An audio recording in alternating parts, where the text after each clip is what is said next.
Queridos, vamos abrir as nossas Bíblias no Evangelho de João, no capítulo 13. Nós vamos ler apenas 2 versículos nessa manhã, inicialmente.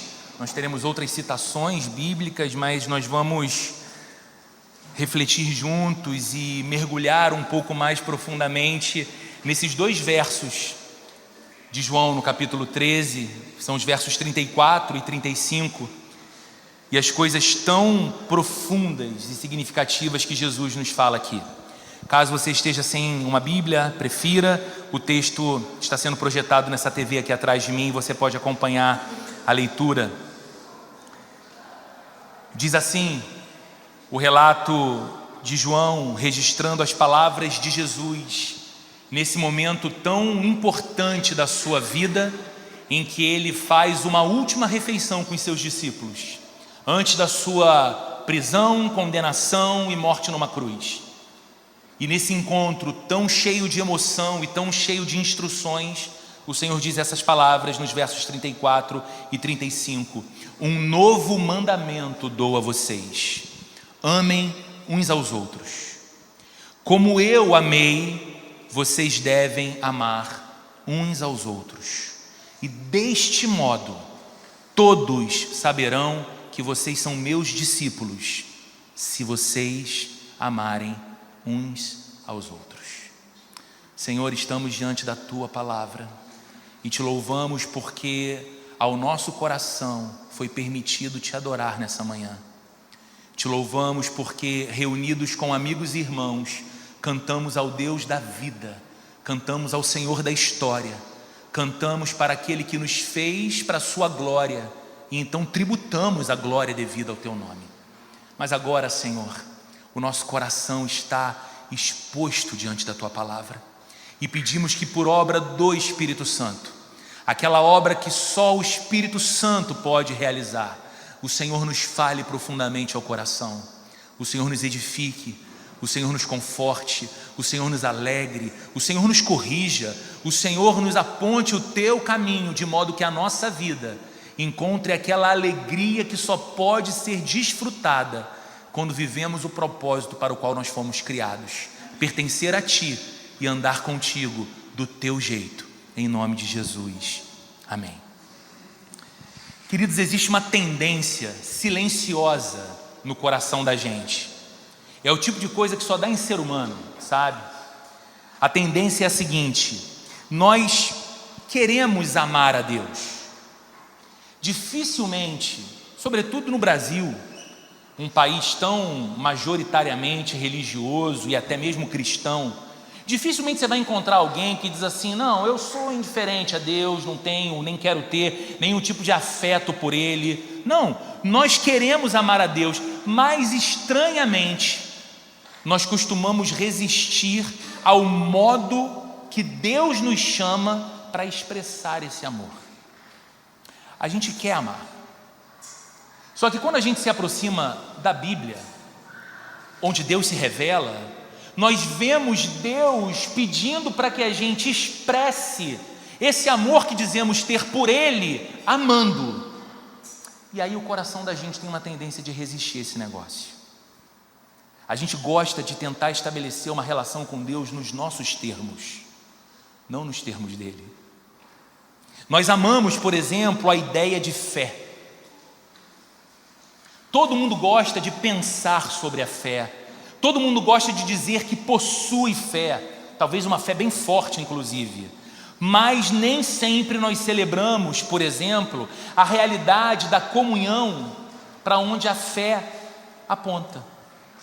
A fé cristã não é uma coisa que eu desfruto apenas interiormente. A fé cristã me projeta e me lança na direção do outro. A fé cristã vai me ensinar que Deus é o pai de uma família de muitos filhos que estão sendo, por obra do Espírito Santo, moldados para serem tornados parecidos com Jesus. E que nós aprendemos sobre Jesus e nós afiamos a nossa espiritualidade cristã, não apenas na individualidade das nossas orações com Deus, mas nos nossos relacionamentos como comunidade cristã. O fato de que a Bíblia diz tão abundantemente que Deus nos torna parte do seu povo, da sua igreja. Então a gente ama a ideia de fé, mas nem sempre a gente ama a ideia de comunhão. Nós gostamos de falar sobre igreja. Quase todo mundo tem uma ideia boa para dizer acerca de igreja. Você talvez poderia dizer algo do tipo: bom, uma igreja boa para mim seria mais ou menos assim, desse jeito, daquele outro jeito. Mas muitas vezes nós queremos apenas uma versão da igreja que caiba justamente nas nossas preferências. A gente não quer ser parte de uma igreja que nos desafie. A gente não quer ser parte necessariamente de uma igreja que espere de nós envolvimento com outras pessoas. A minha vida já é tão ocupada, eu já tenho tantas demandas e desafios, eu vou me ocupar do outro, do drama do outro, do problema do outro, da dor do outro. Já tenho os meus dramas, meus problemas, minhas dores. Então não, talvez eu prefira estar naquele lugar em que basta eu chegar, tudo já está pronto, preparado para me encantar, preparado para me distrair, preparado para cativar os meus olhos, tocar as minhas emoções, e quando eu sair daquele lugar, eu saio mais leve, eu saio mais aliviado, e eu vou viver a minha vida sem ter que me meter com ninguém, interagir com ninguém. Sabe o que é curioso? Jesus nunca separou o amor por Deus do amor pelas pessoas. Você não encontra uma passagem que registra um ensino sequer de Jesus em que ele fala do nosso chamado para amar a Deus intensamente e que isso não desemboque no amor ao outro.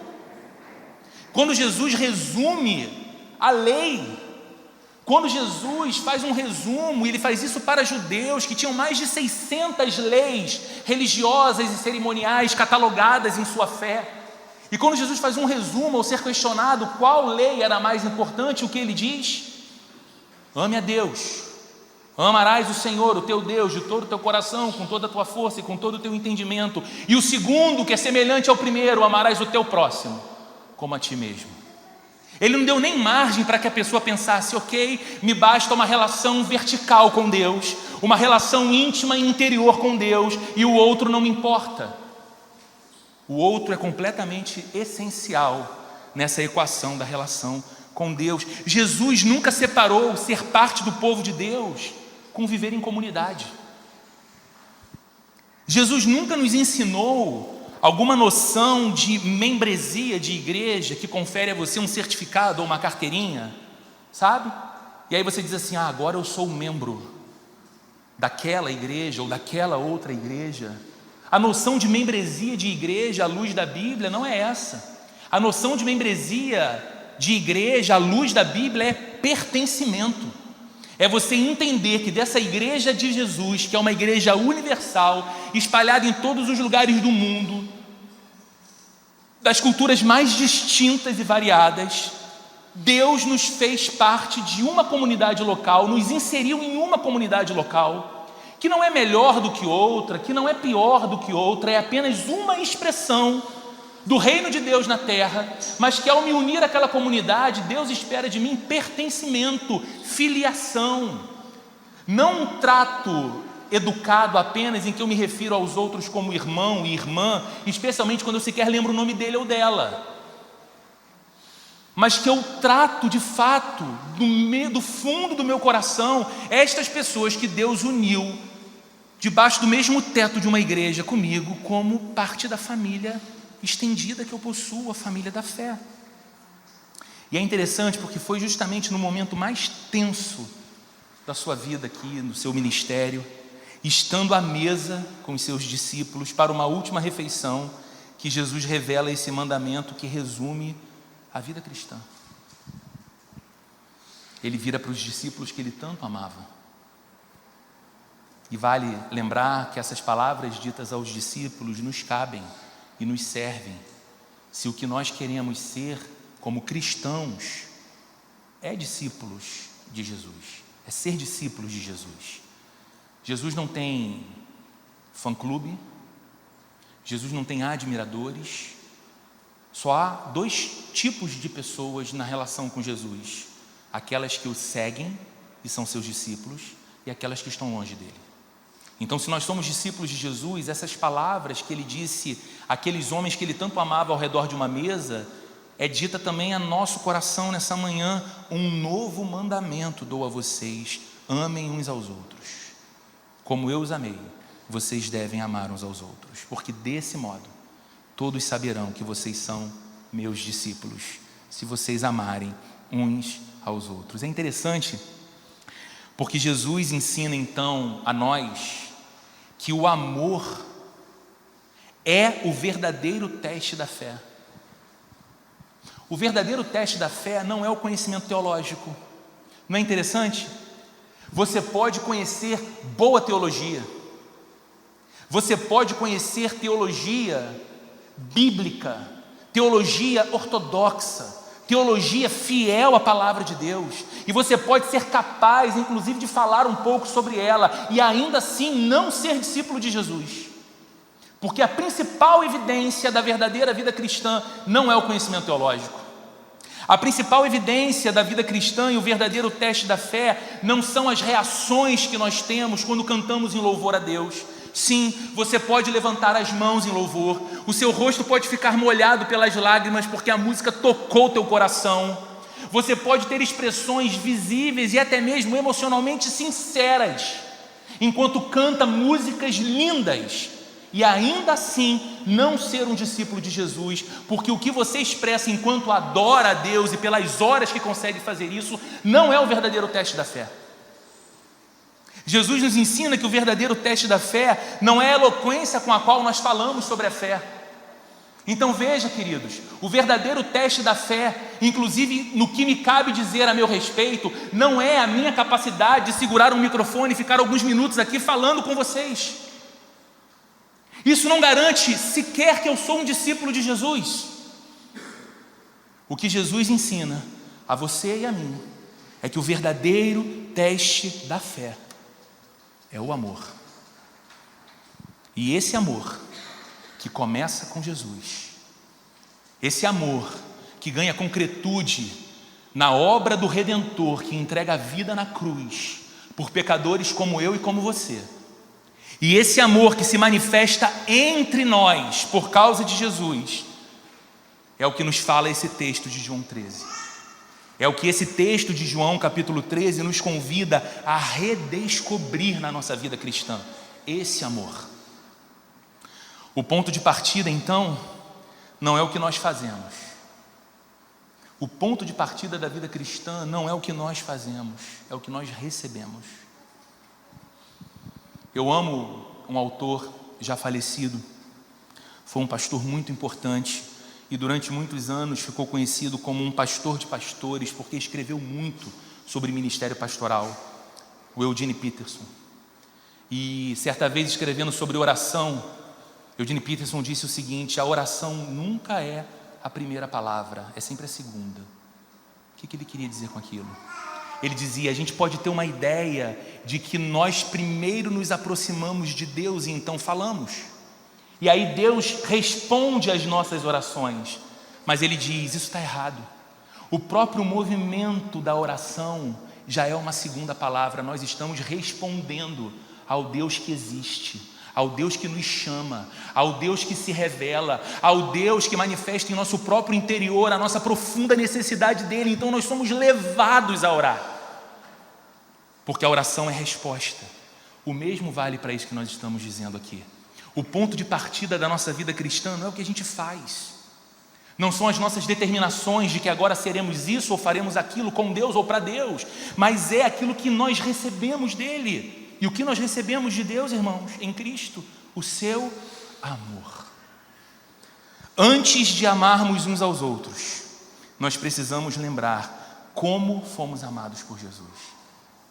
E a única maneira concreta de tudo isso aqui que eu estou falando não ser uma abstração maluca, da gente passar aqui os próximos minutos até quase chegar a hora do almoço escutando sobre a imperiosa necessidade de amar uns aos outros, isso não pareceu uma abstração para nós, é nós olharmos para a realidade do amor de Jesus por nós. Por isso, O primeiro movimento desse texto, e ele vai aparecer aqui na tela, é um chamado para que a gente reconheça o amor que recebemos de Jesus. Quando Jesus diz assim: como eu os amei, vocês também devem amar-se uns aos outros, ele não está dando para a gente um exemplo moral. Jesus não serve, embora muitos façam isso dele, Jesus não serve para nos ser um bom exemplo de virtude, de moral apenas. Sabe, Jesus não pode receber de nós aquele olhar simplesmente admirado, como quem fala: que vida espetacular viveu Jesus de Nazaré, que exemplo de conduta, de coerência, de abnegação viveu Jesus de Nazaré, como se ele fosse simplesmente um exemplo moral. Não, o que ele está dizendo aqui aos seus discípulos é a revelação da origem e do padrão de todo o amor cristão. Onde nasce esse negócio que a gente chama de amor cristão? O verbo amar aqui está no pretérito, como eu amei. Ou seja, aponta para algo que já aconteceu, um amor já demonstrado, um amor já comprovado. Quando você pega o início do capítulo 13 de João, as palavras do evangelista começam exatamente assim: Jesus, tendo amado os seus que estavam no mundo, amou-os até o fim. Amou-os até o fim. Essa frase resume o evangelho. Jesus amou até o fim. Jesus não amou até o limite emocional. Jesus não tem aquele tipo de amor que em algum momento vai dizer assim: olha, eu caminhei uma distância, 2 distâncias, 3 distâncias, eu me aproximei, depois eu me reaproximei, mas você não muda, não adianta. E aí você me drenou as forças, acabou o meu emocional, você está me sugando, você virou um vampiro existencial. Chega a você, eu não dou mais amor. O texto que lemos diz que o Senhor amou aqueles que o Pai deu a Ele, que estavam no mundo, e os amou até o fim, apesar deles. Sabe o que significa, irmãos? Jesus amou quando foi traído. Inclusive, o traidor, que o próprio João, escrevendo o seu evangelho no capítulo 13, vai dizer que Satanás encheu o coração de Judas Iscariotes para que traísse a Jesus. O traidor estava nesse jantar. O traidor muito provavelmente teve os seus pés lavados por Jesus nessa cerimônia santa. Ele amou quando foi traído. Ele amou quando foi negado. Você conhece o texto descrevendo Pedro, o corajoso discípulo? Pedro, aquele que horas antes havia dito: Senhor, eu estou pronto para ir contigo até o fim, e mesmo enfrentar a morte se necessário for. Esse mesmo Pedro, quando a coisa esquentou, quando viu o castigo que estavam impondo a Jesus, quando viu que a cena era perigosa, começou a negar que era um seguidor de Cristo. Mesmo quando por 3 vezes foi reconhecido assim: com certeza você estava entre ele, você era um deles. E ele vai respondendo: não conheço esse homem, nunca estive com ele. Você está louco por dizer isso. 3 vezes. Mas o Senhor o amou. Jesus amou quando ninguém o compreendia. Jesus amou quando todos aqueles que eram alvo do seu amor escarneciam dele. Quantas palavras foram ditas enquanto ele estava pendurado na cruz, dizendo: não é Deus? Porque não desce da cruz e se salva? Salvou a tantos, não pode salvar a si mesmo? E zombavam, e debochavam, e escarneciam do Cristo. E o que ele disse? Pai, chega, nesta hora te peço, manda fogo do céu e mata essa gente, me dá uma última alegria, deixa eu ver os meus inimigos mortos. Ele disse: Pai, perdoa-lhes, eles não sabem o que fazem. O amor de Jesus não depende de reciprocidade. E isso é o mais chocante para nós, porque nós estamos acostumados à reciprocidade. Nós esperamos reciprocidade. Eu faço por você, eu cuido de você, eu me interesso em você, eu dedico tempo ao seu lado. O que eu espero como resposta? Que você me ame, que você tenha o mesmo interesse carinhoso pela minha vida e pelas minhas coisas. Não é assim que a vida está estruturada, mas com Deus é diferente, com Jesus é diferente. Ele nos amou enquanto éramos seus inimigos, Ele nos amou apesar das nossas indiferenças eternas a Ele, Ele nos amou a despeito dos nossos pecados, Ele nos amou, mesmo quando com a nossa atitude de vida dizíamos: eu sou o Senhor da minha vida, eu faço o que eu quero, vai ser do meu jeito. E ao invés de, tendo todo o poder para isso, dos céus Ele nos dar uma lição, nos colocar sem condições de mobilidade, nos colocar enfermos, nos colocar carentes, nos colocar vulneráveis e mostrar a nossa miserabilidade humana, Ele continuou comunicando amor a nós, sorrindo para nós. O amor de Jesus é auto-iniciado, é sacrificial, é perseverante, e esse é o aspecto glorioso da nossa fé, irmãos. Esse mesmo apóstolo João, escrevendo lá no final do Novo Testamento, a primeira carta de João, no capítulo 4, verso 19, ele diz que nós amamos porque Ele nos amou primeiro. Por que amamos a Deus? Porque recebemos do seu amor, porque percebemos a realidade do seu amor. Ou seja, antes de servir a Deus, nós fomos servidos por Ele. Isso não impacta você? Antes de, entre aspas, lavarmos os pés uns dos outros, que Jesus pede, não é isso? Eu dei o exemplo a vocês, para que vocês vão e façam o mesmo. Antes de lavarmos os pés uns dos outros, Jesus lavou os nossos. Antes de nos importarmos uns com os outros, Jesus se importou com a gente. Eu costumo dizer às pessoas com quem eu converso, quando eu sento para um tempo de atendimento pastoral, e pessoas que muitas vezes estão enfrentando seus desafios e suas lutas até mesmo com o pecado, e muitas vezes sentindo que o seu relacionamento com o pecado que os distancia de Jesus está tão forte que acreditam nem mesmo ser possível fazer um movimento de retorno para Jesus. Recorrentemente essas pessoas escutam de mim o seguinte, não porque eu sou virtuoso, mas escutam de mim o seguinte: eu não posso desistir de você, porque eu sei que Deus nunca desistiu de mim. A questão não é a pessoa, porque eu até sei que Deus não desistiu dela.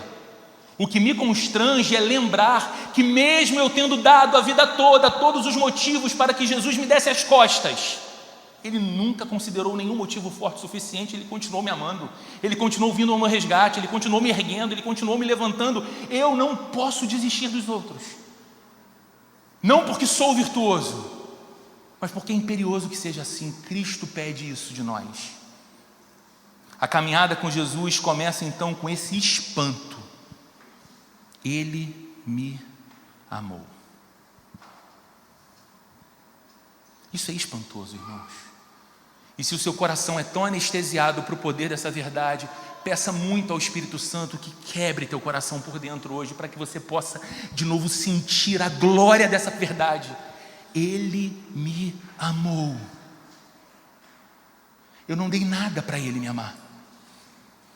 Eu não tinha nada para oferecer a Ele, a não ser os meus pecados, e ainda assim Ele me quis, Ele me amou.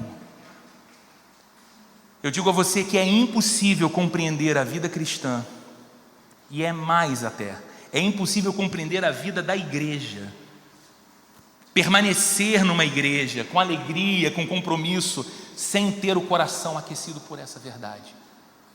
Por que eu estou aqui? E não porque eu estou aqui domingo de manhã, mas porque eu pertenço a uma comunidade, porque eu me permito estar ligado a pessoas tão naturalmente diferentes de mim, Porque se sentarmos numa mesa para conversar por 1 hora, perceberemos rapidamente as nossas diferenças, porque eu tive uma família de origem, você outra, eu fui educado de tal forma, você outra, eu passei por certas experiências, você outra. A minha vida acumulou recursos ou presenças, talvez a sua foi uma história de ausência e de escassez. E de repente, em algum momento, Deus uniu as nossas histórias debaixo não apenas de um mesmo teto que a gente chama de igreja, mas debaixo de uma mesma graça que nos une como povo e família. E aí a gente olha para essa realidade e diz: não é porque somos um bando de iguais, não é porque todos pensamos da mesma forma, não é porque todos gostamos dos mesmos pratos de comida, não é porque todos torcemos para o mesmo time, não é porque todos olhamos para a economia, para a política e para a sociedade e cultura da mesma forma, mas apesar das nossas diferenças, há um poder ainda maior que nos une em amor: o fato de que Ele nos amou. Ele nos amou. Quando o amor do Senhor é apenas uma especulação teórica, a fé esfria, irmãos. Quando o amor de Jesus é uma teoria que a gente fala, não um poder que nos move, a fé esfria. Mas quando esse amor se torna aquilo que eu chamo de teologia viva, encarnada, experimentada na nossa vida, a graça se torna o combustível da nossa devoção. Esse amor se torna o combustível das nossas ações.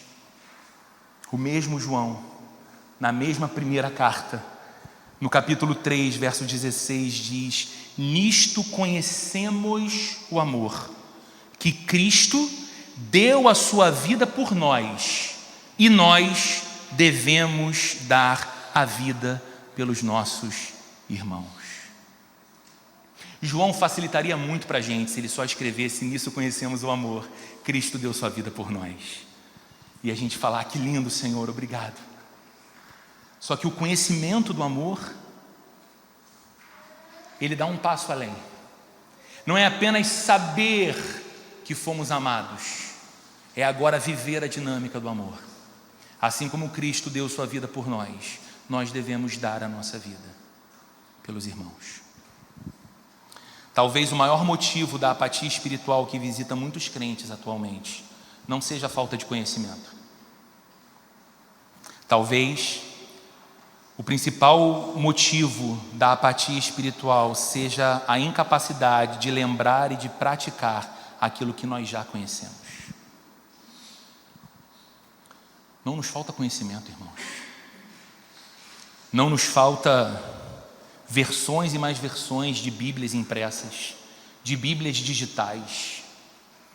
Não nos falta um mercado editorial maravilhoso, cristão, com bom conteúdo devocional, de inspiração, de espiritualidade, de teologia. Não nos falta. Não nos faltam horas e mais horas de cultos e sermões ouvidos. Não nos faltam acesso a podcast, a sermões no Spotify, no YouTube. O que falta para a gente é pegar isso que a gente sabe e pedir a Deus que isso não fique aqui apenas retido como entendimento que nos faz falar, mas isso seja canalizado para o nosso coração e vire vida em nós. O que nos falta é não apenas ortodoxia, como diziam os teólogos antigamente, mas ortopraxia. Não é apenas o entendimento da fé, mas a prática da fé. Por isso, o primeiro passo prático de quem deseja amar o que Deus ama, porque esse é o grande desafio. Essa nossa série tem nos feito a pergunta: para quem vivemos?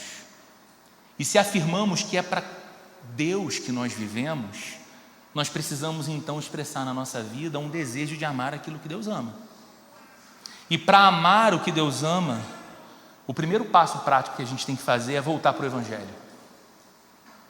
É lembrar da cruz, é lembrar do perdão que nós recebemos, é lembrar da misericórdia que nos abraçou, da graça que nos alcançou. Você quer reacender seu amor por Deus? Você acha que em algum momento você teve uma relação mais intensa com Deus, e isso ficou em algum lugar da sua memória, da sua história, mas não é presente hoje. Você quer reaquecer o seu coração? Volte para o Evangelho. Não, Roberto, mas eu tenho estado nos cultos todos os domingos, eu ainda ouço os louvores quando estou dirigindo meu carro, em outros momentos assim, eu tenho uma dinâmica cristã de vida. Eu não estou falando de religiosidade, eu não estou falando de agenda. Eu estou falando do seu coração voltar a olhar para o Evangelho de novo, você olhar de novo para Cristo na cruz, dizendo: foi por você que eu fiz, porque eu te amo, porque eu quero transformar os seus dias, porque aquilo que eu tenho para você é muito melhor do que o que você pode pensar em construir sem mim. E olhar então para a graça, para o perdão, para a misericórdia, para o amor, para a bondade que nos sustenta todos os dias, e ver o nosso coração aquecer outra vez. Você quer reacender o amor pela igreja? Volte a contemplar o amor de Jesus por você. Sabe por quê, irmãos? Vai ser muito difícil, porque a gente vai lutar com essa incoerência, dizer que a gente ama Jesus, mas não ama o que Jesus ama.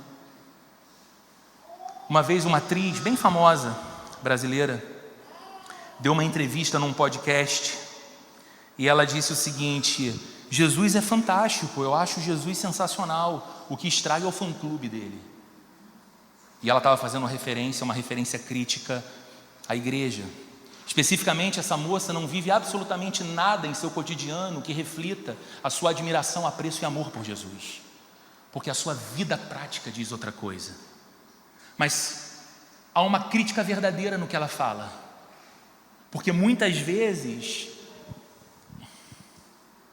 esse grande grupo que se autodenomina como cristão expressa menos ser seguidor de Jesus ou discípulos de Jesus, e mais apenas esse bando de admiradores, esse fã-clube mesmo, que celebram algumas pautas, mas que dão de ombros para outras, que quando algo é de seu interesse levantam uma bandeira cristã, mas quando vai de encontro aos seus interesses pessoais esquecem que são cristãos, que na hora de cobrar um posicionamento ético da sociedade ou dos que têm autoridade política sobre a sociedade, gritam em alta voz sobre os interesses cristãos e do reino de Deus no mundo, mas quando é para eles terem alguma dimensão de prejuízo, para terem a ética do reino de Deus ao invés de vantagens escusas, eles silenciam, porque a grana é boa, porque o aplauso é bom.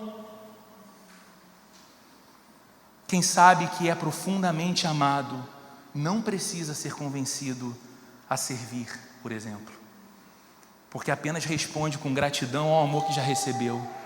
A pessoa faz a seguinte pergunta: Jesus, como que eu não vou dedicar minha vida para te servir? Onde o Senhor me colocar? Lá no ambiente do trabalho, no meu prédio entre os meus vizinhos, nos meus relacionamentos da escola, na faculdade. Como eu não vou te servir, Senhor, se eu recebi tanto do Senhor?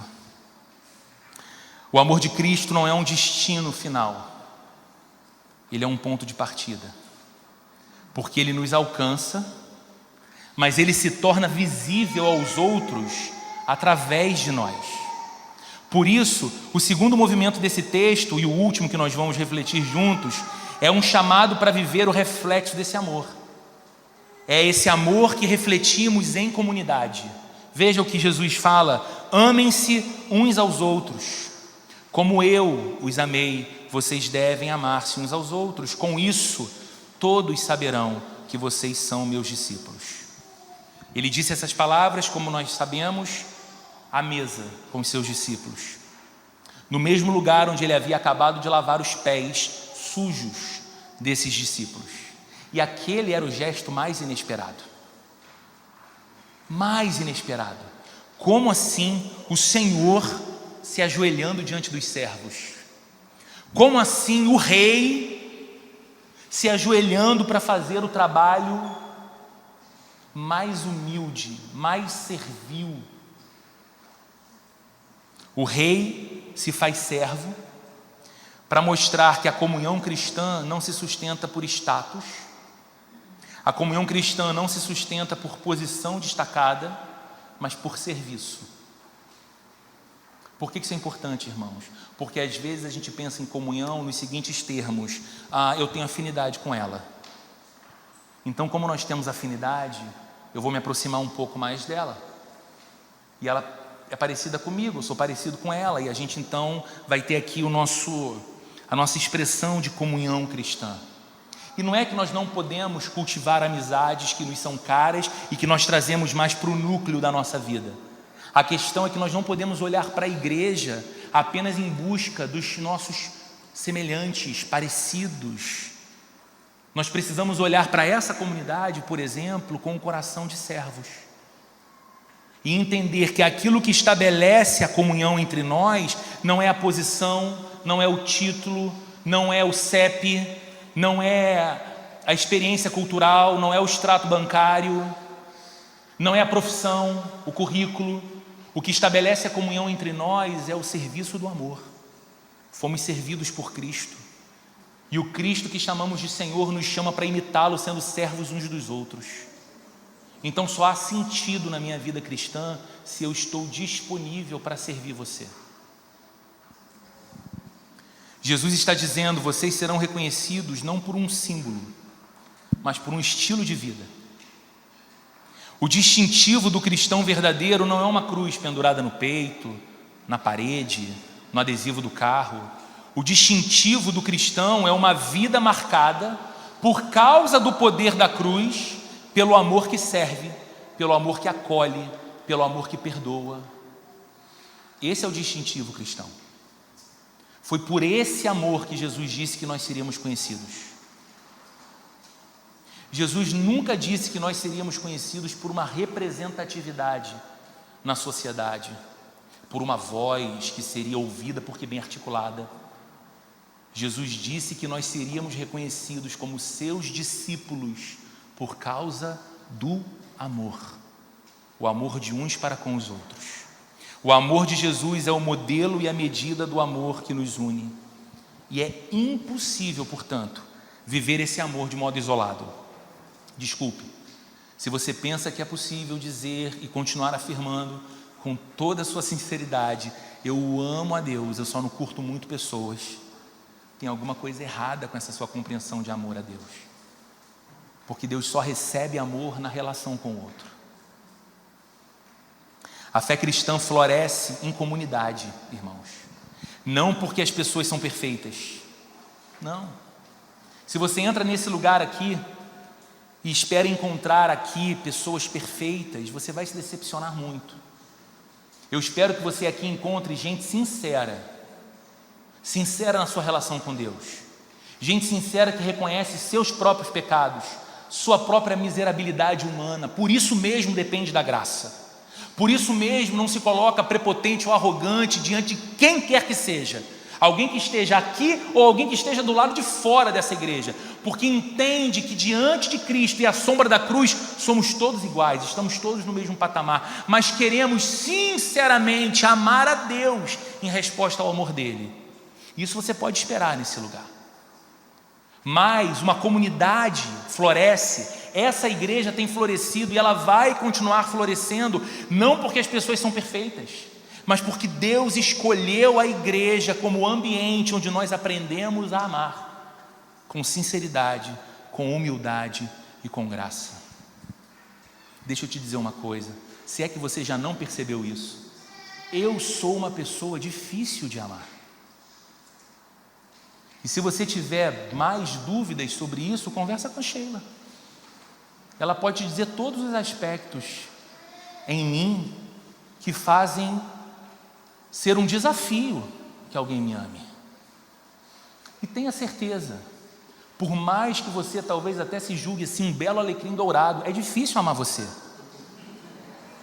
É difícil amar você. Você tem manias. Você tem cabeça dura. Você vai escutar a mesma coisa 30 vezes e vai continuar agindo de modo errado. E aí por que a gente insiste? Por que a gente persevera? Por que a gente continua? Porque Jesus insiste, porque Ele persevera e porque Ele continua amando, não é assim? Então a gente aprende na prática. o que é ser igreja, o que é ser gente de Jesus. Amar o que Deus ama, irmãos, significa amar pessoas reais e não uma ideia de comunidade perfeita. É amar pessoas de verdade. Amar o que Deus ama significa perseverar nos relacionamentos, mesmo quando é difícil. É fácil perseverar no relacionamento tranquilo. É fácil perseverar no relacionamento que não me desafia. Difícil é perseverar naquele relacionamento que a gente percebe que não engrena. Amar a Deus significa perdoar quando seria mais fácil se afastar. É mais fácil se afastar, irmãos. E sabe o que é interessante? Hoje você consegue encontrar, inclusive, comunidades cristãs, igrejas estruturadas fisicamente, estabelecidas em seu programa de culto, em seu espaço, em que você consegue estar no mesmo lugar, ao mesmo tempo, no mesmo culto, derramando lágrimas semelhantes enquanto canta para Jesus, daquela pessoa que você não tolera sequer olhar a cara. Aquela pessoa que lá do lado de dentro, estranhamente, você diz assim: prefiro ver o capeta do que essa pessoa na minha frente. E ao nosso coração, por alguma forma assustadora, não nos vem a lembrança das palavras do próprio Cristo dizendo: se o teu irmão tem algo contra ti, e você está indo oferecer ao Senhor o seu sacrifício, deixe o seu sacrifício, não vá ao altar, acerte-se com o seu irmão, e então pegue o seu sacrifício para que ele seja aceitável ao Senhor. E de alguma forma, não sei, talvez a gente tente pensar nisso como uma ilustração de Jesus, sabe? Jesus está sendo assim, só exagerado no seu exemplo, né? Quantas vezes, irmãos, a gente está brincando de cristianismo?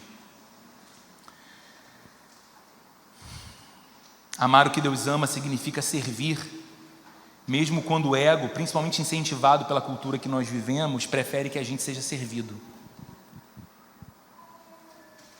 É você olhar e falar assim: meu tempo é raro, minha agenda é cheia, eu tinha um monte de prioridades para me ocupar, mas eu não vou atravessar essa história toda de vida fingindo que eu não sou um seguidor de Jesus, para quando eu chegar diante dele, olhar em seus olhos com gratidão pela salvação recebida, pela eternidade que me aguarda, ter de responder com algum constrangimento a ele: Senhor, da vida que o Senhor me deu, eu fiz isso aqui, ó.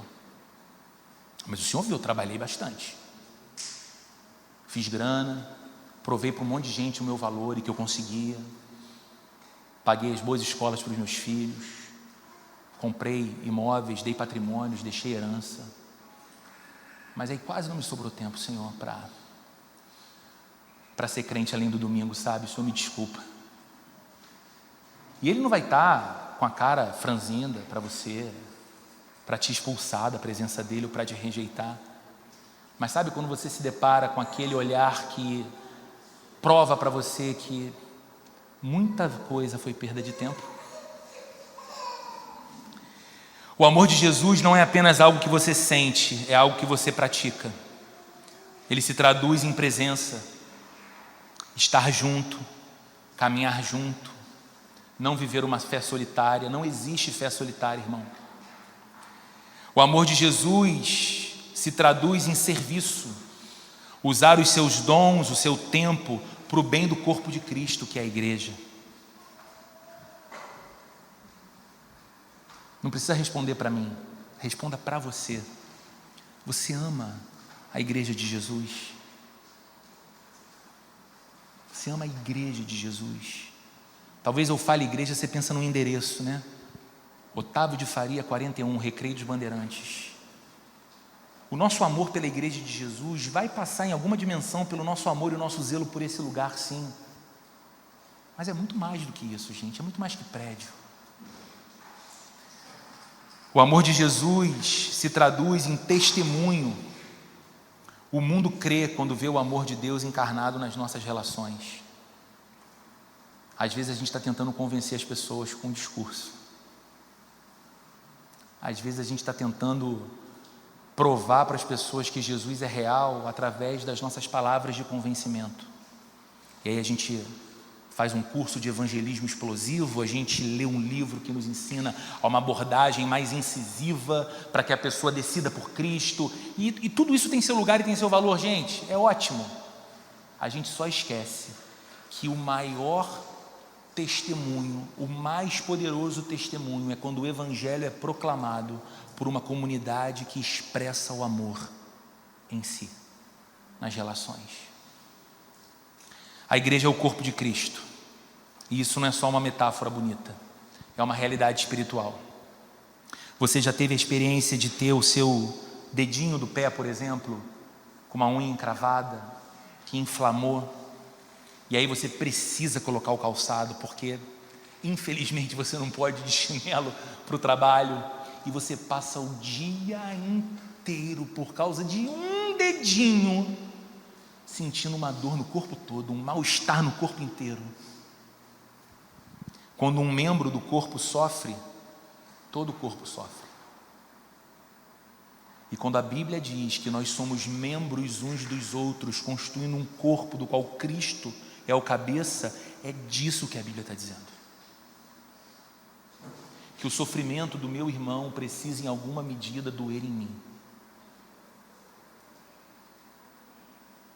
Porque se não dói, eu já estou amputado desse corpo sem ter percebido.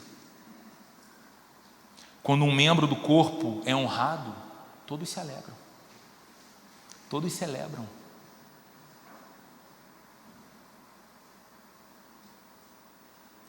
Esse é o chamado de Deus, explícito na Bíblia. Mas o que o pecado faz é convencer a gente de que nós podemos viver separados, podemos viver independentes, podemos viver centrados em nós mesmos. E aí, quando passamos a acreditar nisso, irmãos, o corpo enfraquece, o coração esfria. Por que a igreja perde muito do seu poder? Pelo menos 2 motivos. A igreja perde seu poder quando ela se torna uma comunidade que não ora. Sem oração, sem poder. Sem oração, sem capacidade de perceber e ver o invisível, contemplar o sobrenatural. Sem oração não tem vida. Uma igreja que não ora é uma igreja que morreu. Segunda causa do adoecimento da igreja: falta de amor, falta de unidade, falta de comunhão, falta de senso de corpo. Achar que quando eu estou ou quando eu não estou não faz a menor diferença. Tanto faz como tanto fez. Jesus nos deixou um novo mandamento: não apenas amem uns aos outros, mas amem como eu os amei. É um chamado então para um amor que não é seletivo, que não é conveniente, mas que é sacrificial e que é constante. E é exatamente isso que o Evangelho faz com a gente, irmãos. O Evangelho nos tira do centro e coloca Jesus ali. E quando Jesus ocupa o centro, a gente começa a amar o que Ele ama. O nosso amor pelo Pai é mais verdadeiro, porque a gente olha para Jesus e tudo Ele fazia para glorificar o Pai, para honrar o Pai, para dignificar o Pai. E a gente começa então a andar com Jesus e a imitar Jesus, e tudo na nossa vida então tem o interesse de, como filhos que agora somos de Deus por causa de Cristo, honrar o Pai, amar o Pai, dignificar o Pai, alegrar o Pai. Quando Jesus está no centro, a gente começa a ficar parecido com Ele, a gente começa a amar o que Ele ama, e não apenas amamos o Pai, mas amamos a igreja. Ele deu a vida pela igreja. Ele deu a vida por você, Ele deu a vida por mim. Como a gente não vai amar o que Deus ama, irmãos? Quando a gente começa a amar o que Jesus ama, o nosso coração começa a amar os perdidos. Essa semana, mais uma vez, eu estava aqui num horário que nem sempre eu venho na igreja, que é aquele horário assim do almoço, início da tarde. E essa rua fica um barulho ensurdecedor. Esse silêncio que você está ouvindo agora não acontece entre 12:00 e 1 da tarde aqui nessa rua. E ela parece um formigueiro de adolescentes e jovens saindo dessa escola e entrando nessa escola, a troca do turno. Os carros ficam estacionados pela rua toda de qualquer jeito, o pessoal mal-humorado buzinando atrás, porque os pais estão pegando os seus filhos. Quantos, irmãos, desses meninos e meninas que estão aí e de suas famílias não estão exatamente agora, nessa manhã de domingo, com a sensação do coração de um vazio existencial que só Jesus pode preencher? Não é falta de grana. Alguns desses meninos já viajaram para lugares do mundo que talvez eu nunca vá conhecer ao longo de toda a minha vida. Não é falta de experiências, não é falta de dopamina, de festas. É falta do pão da vida, da fonte da vida.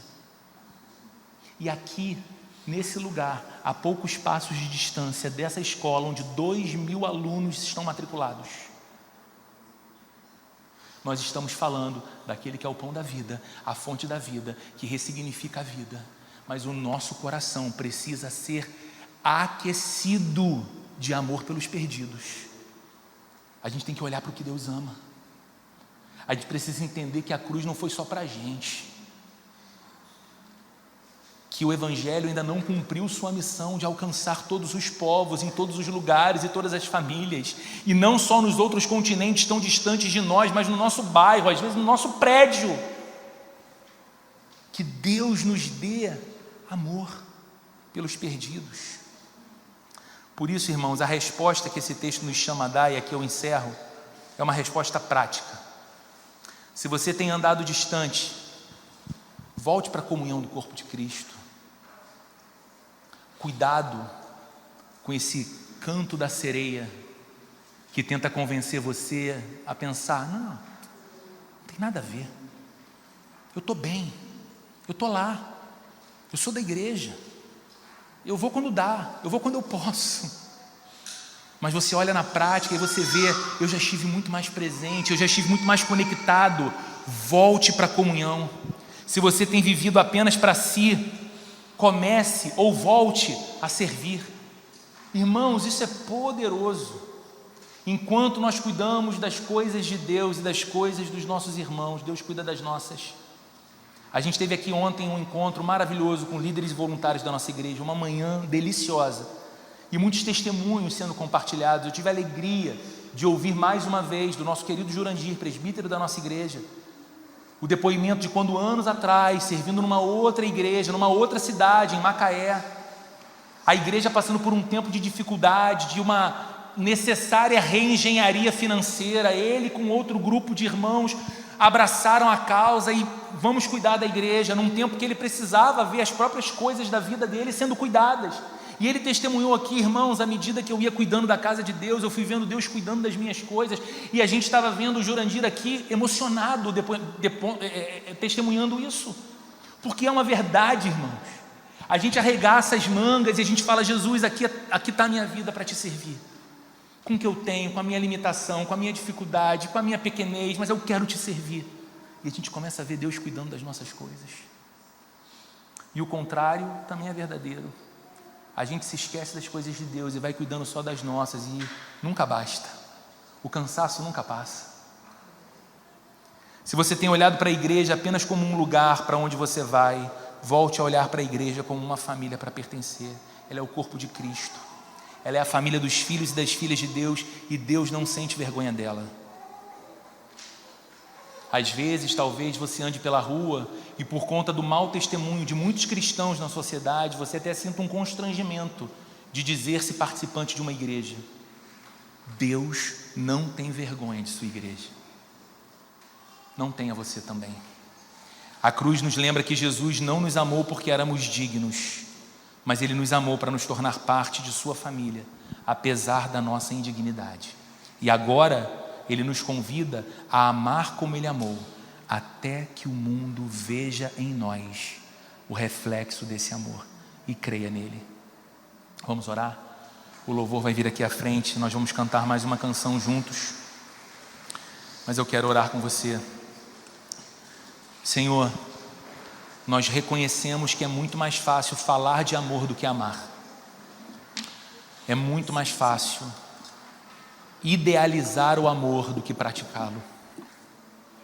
Tem misericórdia de nós e nos ajuda. individualmente e como igreja, a sermos discípulos de verdade, que sabendo que foram tão profundamente amados, amam ao Senhor e amam tudo que o Senhor ama. Nos dá amor pela tua igreja, Senhor. Nos dá amor pelo corpo de Cristo. Nos dá amor, Senhor, por tudo aquilo que o Senhor ama. Nos dá amor pelos perdidos, Senhor.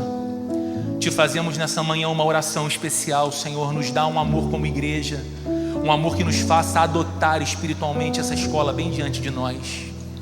Nos dá, Senhor, a capacidade vinda do Senhor, não está em nós mesmos, de sermos luz na vida dessas famílias, dessas crianças, desses adolescentes, desses jovens. Senhor, oramos sabendo que muitos destes lares estão fragmentados, destruídos, atravessados por dores, por mágoas, por tristezas, por vícios, por traições. Deus, nós te pedimos, levanta a nossa vida, levanta essa comunidade, para que nesse lugar façamos diferença e para que sobre famílias dessa igreja e sobre famílias dessa escola nós sejamos luz do Senhor, para a tua glória, Senhor, para a tua glória, Senhor.